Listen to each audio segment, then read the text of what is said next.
पिछाड़ा फोड़ा। तो मेरे को भी ब्लॉग इवनिंग ये बताओ क्या हुआ, पहले मैंने इसका पिछाड़ा फोड़ा फिर इससे मेरा एमपी जेड फोड़ा, फिर मैंने इसका दिल फोड़ा।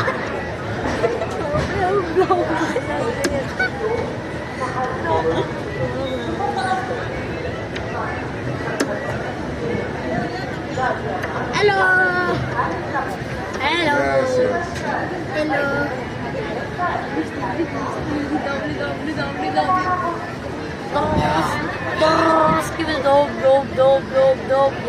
मारूंगा पूरा ना, मैं कुछ नहीं मारूं, कब पेट मारूंगा।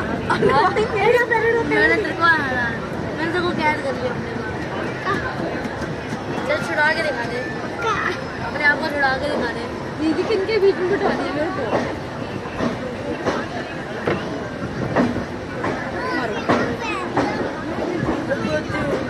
बच्चा नहीं समझ इसका बे, बहुत वो है ये। अरे भाई क्या कर रहा है ये, छुड़ा दिया।